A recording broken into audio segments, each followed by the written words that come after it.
It's been a while since we were on the bill, so I'm going to just make a final statement and kind of recap my points.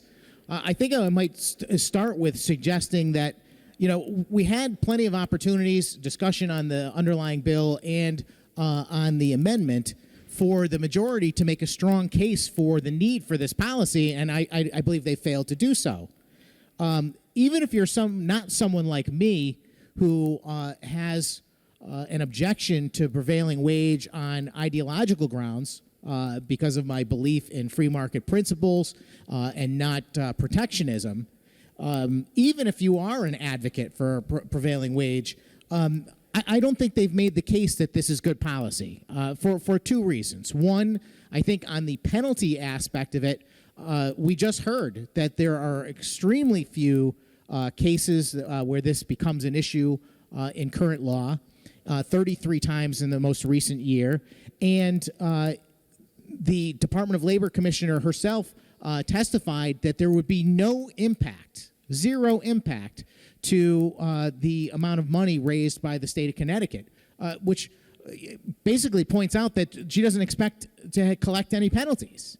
And as was pointed out by the chairman, in every case of the 33 stop work orders issued, every single contractor complied. None of them decided to do as has been claimed, continue to violate the stop work order and consider the fine as a cost of doing business. That just is not happening in our state.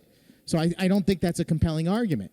And on the first part of the issue, I will go back to the main thrust of my argument, which was very straightforward. There are very few legitimate reasons to stop work on a major construction project, potentially something that might affect a great many Connecticut residents, particularly when you're talking about something that is associated with transportation, the rebuilding of a bridge or a road somewhere. You could be tying up traffic and you could be causing a great many hardships, that expand far beyond the job itself when you issue a stop work order. So the current reasons are workers' compensation and public safety, effectively the same thing. The health and safety of the individuals on the job site and the public. For me, that is the only compelling reason to stop a work site. This is taking a potential violation of prevailing wage and adding it to those reasons. That is not a compelling reason in my mind.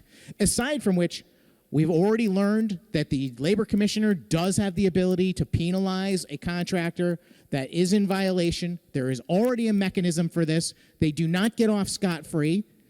But we also don't disrupt a job site and the many other people that may be employed on that job who will be impacted and lose wages.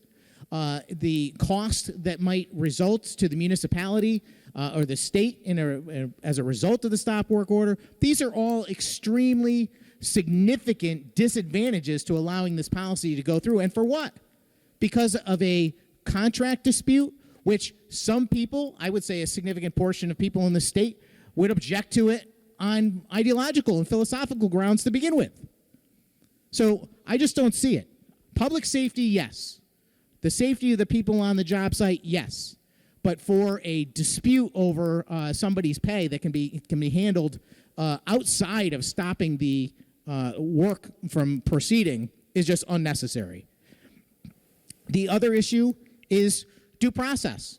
The fact is that the commissioner is given the ability, she is afforded the ability in this current law to investigate. But what does that investigation consist of? Showing up and looking at the books and maybe or maybe not finding out any information or maybe not even doing that investigation at all. Remember that we are talking about empowering a commissioner of a state agency, which is by nature a political and partisan appointment. I don't like the idea of transferring the authority, the rule of law that we have in this great country, established by a representative body that applies to everyone equally, to a person who is elected to make that decision. Now, I'm not suggesting that she's going to use her position in a political way, but some people will, and some people have. And that's why we do not operate that way in this country. This is not a monarchy or a dictatorship. This is a representative republic. We should put any type of policy decision into our law, written down clearly so it applies equally. That's a concept that America strives for.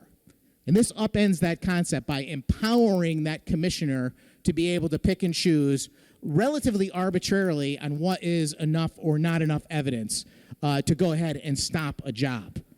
I won't go on about the notion of prevailing wage itself, other than to repeat that I don't believe a good case has been made that you should stop work because of this labor dispute, given all of the other ramifications that could occur.